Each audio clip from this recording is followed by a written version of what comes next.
Maintain করার জন্য ভেতরে অবশ্যই মানুষ আছে, হ্যাঁ, দায়িত্ব কর্তব্যরত মানুষ যারা আছে তারা সেল করছে। দেখেন এই মুহূর্তে এই বাচ্চাটার জন্য তাবিজ নিয়ে তার মা বের হলো।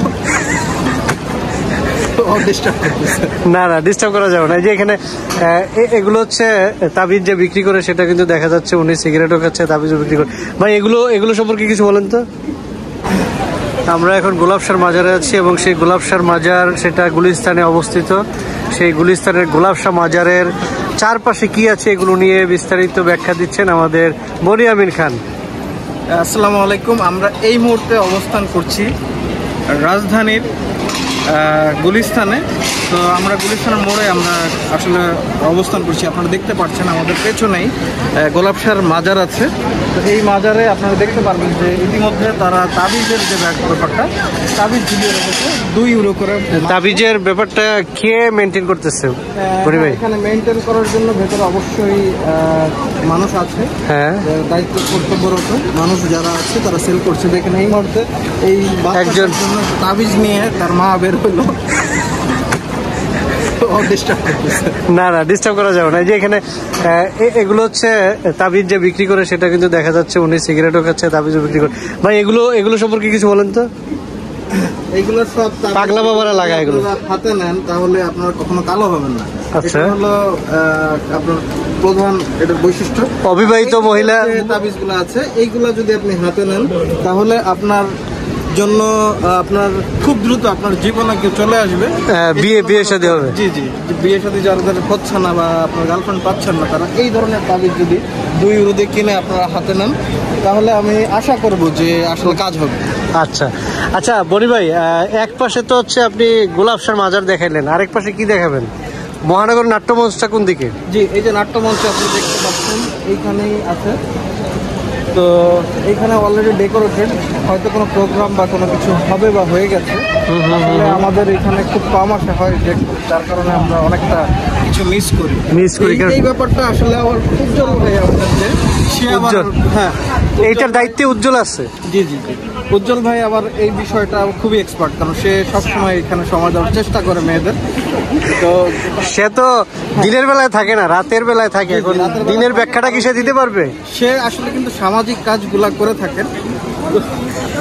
ব্যাপার হয়েছে যারা এখানে আসে, হ্যাঁ, যারা এখানে আসে, যারা একাকিত্ব থাকে, হ্যাঁ, তাদের সঙ্গ দেওয়ার যে সামাজিক কাজটা সে এ দায়িত্ব নিয়ে করে থাকে। তো কেউ যদি সামাজিক দায়িত্বে মানে সহযোগিতা লাগে তাহলে উজ্জ্বলের শরণাপন্ন হইতে পারে, সম্পূর্ণ হইতে পারে। আসলে তার কিন্তু এরকম তাবিজের আর একটা দোকান আছে, তো তার যে তাবিজ সেই তাবিজটা আরো বেশি কাজ করে। তো আমি সবাইকে বলবো যে আপনারা যারা কম বাজেটে তাবিজ নিতে চান, আন্ডার 2 ইউরো, তারা উজ্জ্বল ভাইয়ের কাছে যাবেন। আর যাদের বাজেট ভালো তারা এখানে চলে আসবেন। ধন্যবাদ। সবাই ভালো থাকবেন। আমরা একটু গোলাপশাহ মাজারের আশেপাশে আরেকটু দেখি।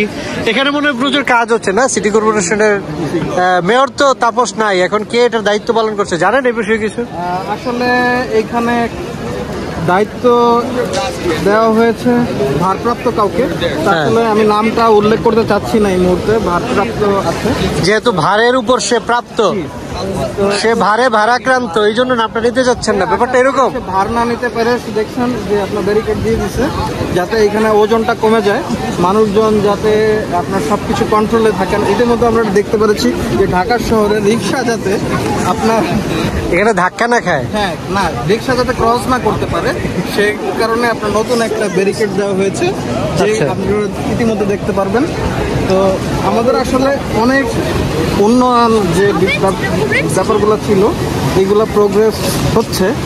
আচ্ছা, এখানে পরিমণির একটা শুটিং চলতেছে মনে হয়, আপনি ব্যাপারটা বুঝতে পারতেছেন?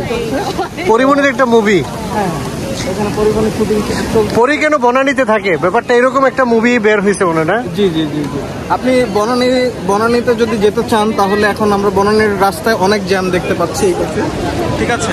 ওরে বাবা, বনানীতে আসলে সবসময় জ্যাম থাকে। দর্শকদের যে এখানে প্রচুর জ্যাম, তো আমরা বনানীর দিকে যেতে পারছি না পরিবহনের বাসার সামনে। তো আমরা তাহলে পরিমণির মুভিটা নিয়ে একটু আলোচনা করি। এখানে একটা মুভির শুটিং চলতেছে, আপনি দেখতে পাচ্ছেন।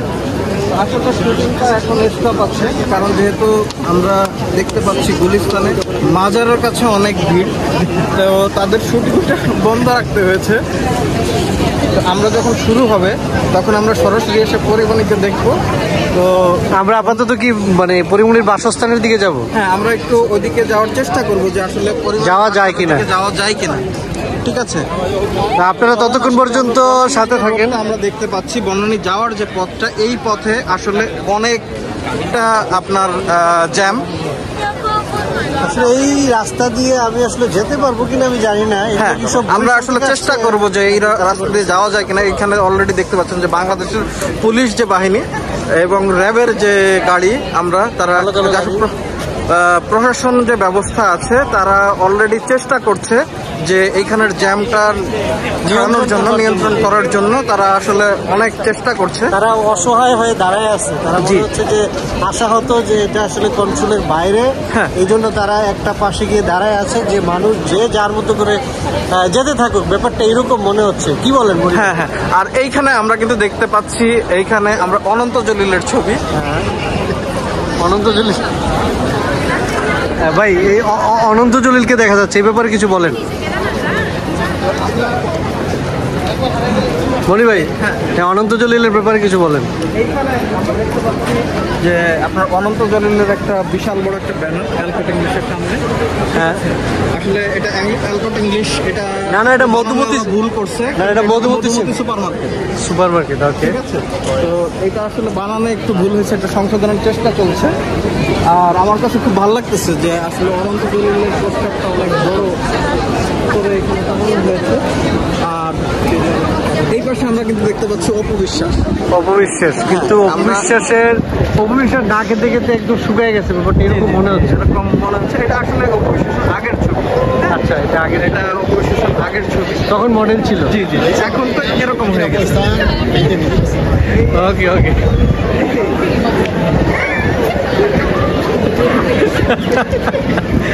আমরা অ্যালকট ইংলিশে আমরা মধুমতি হলে চলে যাই। ওকে, আমরা এখন ভিতরের দিকে চলে যাব। ঠিক আছে, যেহেতু বর্তমান মানে একটু দেশের পরিস্থিতির ভাবমূর্তি খারাপ, তো আমরা ভেতরে আসলে দেখাতে পারছি না যে সিনেমা হলের ভেতরের যে অবস্থা। তো আমরা এখন যাওয়ার চেষ্টা করব মৌচাক সিনেমা হল, সামনেই মৌচাক সিনেমা হল। হ্যাঁ, মৌচাক দেখা যাচ্ছে, মৌচাক দেখা যাচ্ছে এখান থেকে। মৌচাক সিনেমা হলের দিকে আমরা এগোনোর চেষ্টা করছি। মৌচাক আমরা কিন্তু আসলে মানে যতটুকু মনে করছিলাম যে বনানীর রুট দিয়ে মৌচাক পর্যন্ত যেতে পারবো কিনা, সেটা কিন্তু আমরা জয় করে চলে আসছি অলরেডি। এই ব্যাপারে আপনার অনুভূতি কি, এখন কেমন ফিল হচ্ছে? আমার খুব ভালো লাগতেছে যে আমরা আসতে পারছি। হ্যাঁ, আমরা এখন ভেতরে যাব। তো আমাদের আনকমপ্লিটলি ভিডিওটা অফ করা লাগতেছে। আমাদের ভেতরে আসলে নানা ধরনের শুটিং হচ্ছে। হ্যাঁ, সিনেমা হলে আপনি জানেন যে পাইরেসির যে ব্যাপারটা, এই জন্য পাইরেসির ব্যাপারের কারণে আমরা ভেতরে শুটটা নিতে পারছি না। তা আমরা গিয়ে এখন সাকিব খানের যে নতুন মুভিটা, এটা দেখার চেষ্টা করব। আমি একটু বলে রাখি, এখানে আমাদের সাথে আছে হচ্ছে নাবিল খান, সে সাকিব খানের ছোট ভাই। সে ভবিষ্যতে মুভি করার জন্য আসবে, আর আমি ক্যামেরার পিছনে ছিলাম। আমি ছিলাম হচ্ছে কে ছিলাম আমি আসলে কে এটা আমি জানি না। মিস্টার সুমো মির্জা মনে হয়েছে আমার, মনে হয়েছে। তো আমরা এখন মৌচাক মার্কেটের ভেতরে ঢুকবো। মৌচাকে ঢিল মারবো এখন। ঠিক আছে, এই মৌচাকে ঢিল মারবো, আপনারা সবাই সাবধান হয়ে যান। মৌচাক মার্কেটের পাশে একজন খাসি নিয়ে বের হচ্ছে। খাসিটা ছোট, এটা ছোট খাসি, এটা হবে না মনে হয় যে এইটাই সামনে যে বিরিয়ানি হয়ে যাবে, কারো প্লেটে চলে যাবে। তো আপনারা যারা গুলিস্তানে আজকে যারা বিরিয়ানি খাবেন আজকে, তারা খুব সাবধানে খাবেন, রাত 10টার পরে। হ্যাঁ, আপনার এই যে খাসিটা, এটা কিন্তু আপনার হাড় দিয়ে অনেক শক্ত। ধন্যবাদ সবাইকে, ভালো থাকবেন, আল্লাহ হাফেজ।